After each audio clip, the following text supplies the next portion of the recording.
Hey YouTube, it's your boy here, Chicago Sports Fan 1, coming at you with another video here along with my man, the one and only Dwight Schrute over there.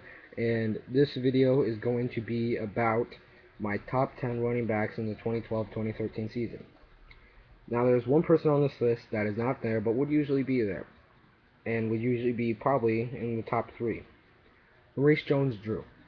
He is not in this list because, as some of you may know, he is possibly going to hold out the whole season, and still contract negotiations going on. And I'm saying if he does play, he would most likely be in this. Well, he would definitely be in the top 10. He most likely be in the top 3. But then I'm going to go to my notable leave-outs. No particular order, but if I was to make a top 20, these players would definitely be in it. Ryan Matthews, who's been bothered by lots of injuries. He just got one this preseason, but he says he'll be okay by week 1. But obviously, I think he's overhyped. NFL had him in the top 5 best running backs, and I think that's very overhyped for him because he's never had a full season. Frank Gore, he's another running back who's been injured a lot, and I think Brandon Jacobs will probably steal a lot of runs from him, especially in the red zone. Steven Jackson, he's getting up there in age, and he's not the player he used to be. Ahmad Bradshaw, lots of potential. He's another player that's been injured quite a bit. Roy Halou, I was thinking about putting him in the top 10, but I'm deciding not to because we don't know much about Roy Halou besides the ending of the Redskins season. Michael Turner, a running back who's older, and in the past he's been injured. Not really the last 2 years, but otherwise he has been injured quite a bit. Jamal Charles, another running back who would usually be in this top 10, but I honestly think he gets injured. That ACL that he tore will definitely corrupt his season because he's a running back that is based on speed. Reggie Bush, he's a running back that I'm very high on. I really like Reggie Bush, but I just wouldn't put him in a top 10. LeGarrette Blount, he is another running back who has had some injury problems, was injured last year, and has even gotten a little injury in the preseason, but he should start week 1. But Jarvis Green Ellis, very strong running back, and has never fumbled before, and yeah. So, here we go with the top 10, starting off at number 10. Fred Jackson. He plays for the Bills. Last season, he was injured, I think at like week 6, maybe even later than that, week 6, well, actually earlier than that, I would think. But yeah, Fred Jackson, he has proven that he can be a very great runner. For a while, he was the #1 running back in the NFL last year. And number 9, Mr. Skittles, Marshawn Lynch, very powerful running back. If you remember that one wild card game 2 years ago against the Saints, when the Seahawks won, Marshawn Lynch was the reason. After he broke, like, what was it?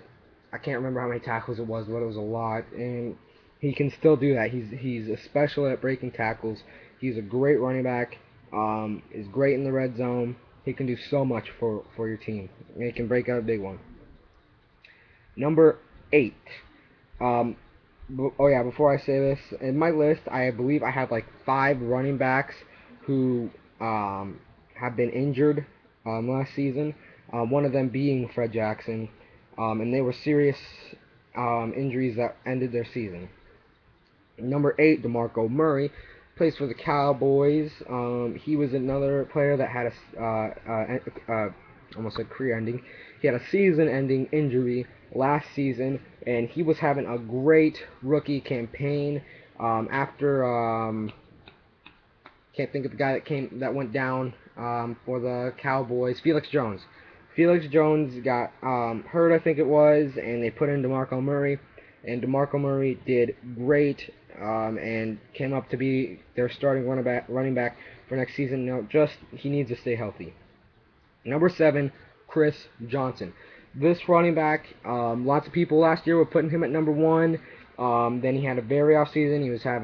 He held out for training camp and whatnot, and he just came in and he wasn't the same guy. At the end of the season, he did a lot better than what he did at the beginning of the season. He started off very slow. He did end pretty well though, and I have him at number 7. Number 6, a player that was corrupted by injuries and could even be in trouble this year. I actually even forgot about him, and he's another running back that people usually put up in their top 5, but I have him at number 6, Adrian Peterson. Reason why I did this is because of his, he's another running back that is a lot based on speed, and he's also a very strong running back, but his main thing is speed. He has great awareness as well, but I think they will try to limit his carries for the fact that this is a building team and they need Adrian Peterson as their centerpiece. They really need to keep him healthy. Number 5, my man Matt Forte. He's another one of the players that had an injury and is coming and playing, and I mean coming in to the top 5. A very strong running back, fast. He's a great ball carrier. Another thing he has, he can catch the ball. He was one of our leading receivers actually. For like the past 2-3 years with the Bears, because the Bears have really never really had a great wide receiver until I guess until now with Brandon Marshall. He's really good. 2 receptions, 61 yards today. Him and Cutler are gonna be beasts this season. Ooh, okay. But anyway, yeah, Forte. His touchdowns are very low though. He's never had a 10 touchdown season, which I'm sure affects his fantasy points. But I think this year will be not different at all because we got Michael Bush and we'll probably use him a lot in the red zone. But yeah, I have him at number 5. I'm gonna say he's gonna have a 1,000 yard season most definitely. Number 4 running back who's been injured is Darren McFadden. He has never had a full season, and he is a Pro Bowl running back. He's never been to the Pro Bowl, but he is a Pro Bowl running back. But the reason why I would say this is because he's so good. When he is not injured, he is great. He had a foot injury last year, I think it was, that really hurt him. I had him in fantasy. I have him again in fantasy this year, hoping he'll do me wonders, like he did at the start of the season. But yeah, number 3, LeSean McCoy.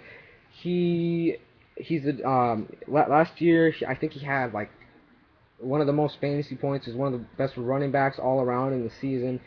He's another running back that can catch the ball, and he can run the ball very well. A speedy running back, and is also very strong. He's pretty small, but he's also very strong.